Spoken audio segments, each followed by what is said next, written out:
That is Doc Hertz. I'm all the way live on YouTube. Just take a moment to see can I see how the broadcast on YouTube is going. So bear with me.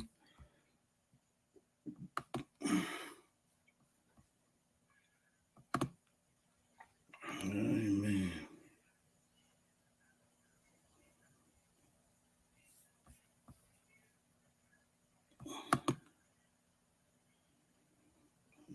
D Hertz.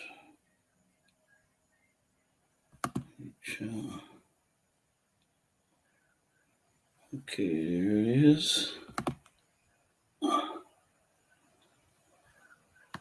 Okay, there it is.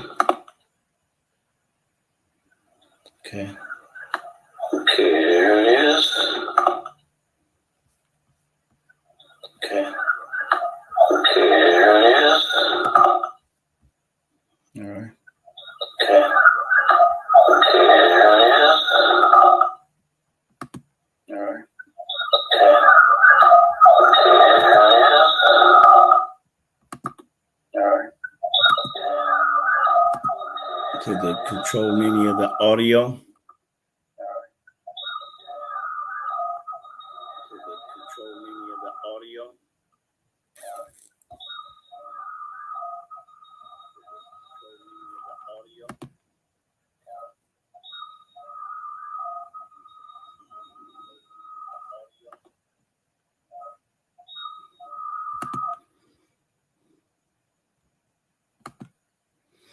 Okay, I'm gonna just talk about a little bit about the world outlook. Tonight we have an outlook on the world and how we see it. Amen. There's so much going on concerning uh, the economy, so much concerning uh, murder, and just about anything you can imagine it is going on in the United States of America, particularly. So, with our world outlook, we got to be wise and we got to be very sharp. There's some things going on, especially concerning the Roe versus Wade decision, the January 6th uprising, insurrection. In the midst of all this, watching CNN and watching Fox and watching all these newscasts, we see that people, if you stay on top of these events, you will see that people are so full of lies and how they're deceiving the public and everything that they're trying to tell you what you need to be doing, don't be doing. I wouldn't advise it.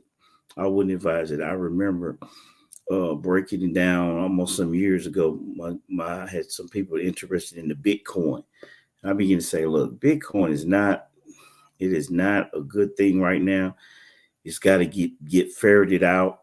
It possibly could work. And I've explained to them all what Bitcoin basically is.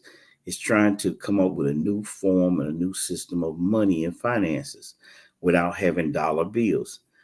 And it was just like the internet. When the internet first came on, people didn't know what it was going to do, but they had an idea.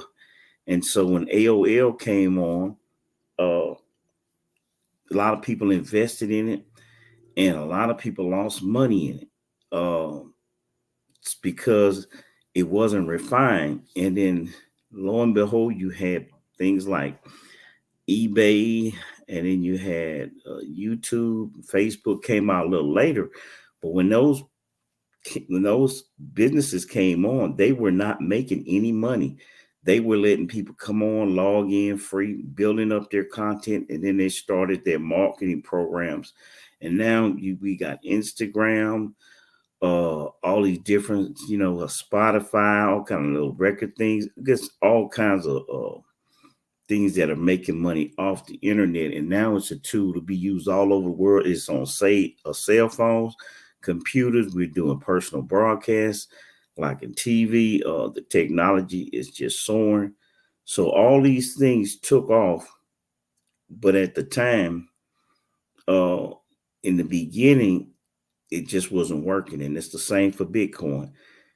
It's not the time right now. They don't have a lot of things.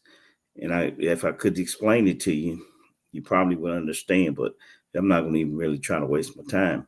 But the reason I'm saying that when they're telling you about don't invest in houses, don't buy houses, man, do not fool yourself. Do not fall for that.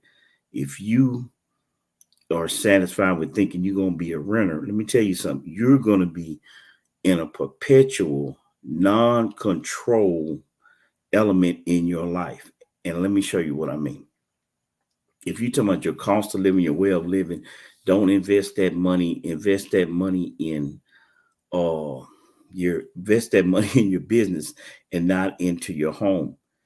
Listen, anytime you invest money in any business, I don't care what business it is, there is a chance that you will lose that money. Any investment, don't let people fool you. I don't care if it's small, I don't care if it's big. There is no investment that is fail safe. You can lose it. So don't fall for that. So, but now I'm going to tell you with a house. Yes, you can lose your house. Yes, you can go bankruptcy. But a house is a buffer between you and the outside world. Because without a home or a place to stay, you become what? Vagrant. You become homeless. You become outdoors. That house gives you a buffer. So don't let people make you think that having a home or owning a home or purchasing a home does not give you some leverage. It does. It gives you a lot of leverage because you can either sell that home or, I mean, you could even lose it, but invest in your home, especially when people are telling you not to. Do not fall for it.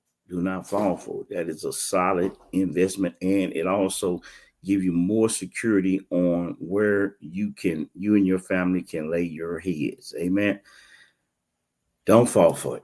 Well, with all that being said, um, don't have anything to really share right now, but tomorrow I'll be in church preaching. So on this channel here, we have to discuss other things besides religion.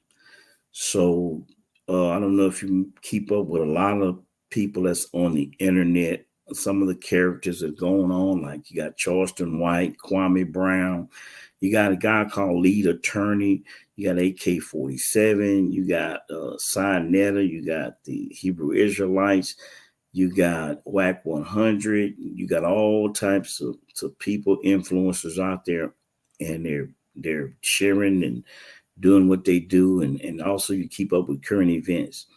So, and also right now you got the Essence Festival going on. So people out in the Essence Festival, and I would also suggest to you, and maybe I'll just give you some suggestions and come to you, talk to you about some business, because some of you need to know some stuff about business. Um, and I think if you're going to be in business, you need to start young. Now, while we have to also look at the world could go into turmoil or the United States could go into turmoil, you still got to prepare for a future. When I was younger, I never considered that I would go to college. I felt, well, hey, I'll just go into business. College, I put it on the back burner. It was a thought, but not a reality in my mind. I knew I wanted to make money and go in business, but I wasn't like any young person. I wasn't really sure that I was going to live to be 24, 25 years old. But how many know as you continue in life, you want to, I say, live for today, but plan for tomorrow. So I'm 64 years old now, and I would suggest to you that you take the same advice. Live for today, but plan for tomorrow. So always be concerned about planning your future, getting you an education and doing things for the future, even though while you're content and living into today. Don't just live for today and don't worry about tomorrow, because believe me, if tomorrow comes, are you going to be prepared? If 10 more years come, are you going to be prepared? So you gotta learn how to have the best of both worlds and be prepared to live a life like that, so your life can be full. So with that, I'm gonna check out of here, get off this, and eventually I have some guests on. We'll talk about some more subjects. So you have a great day. Goodbye.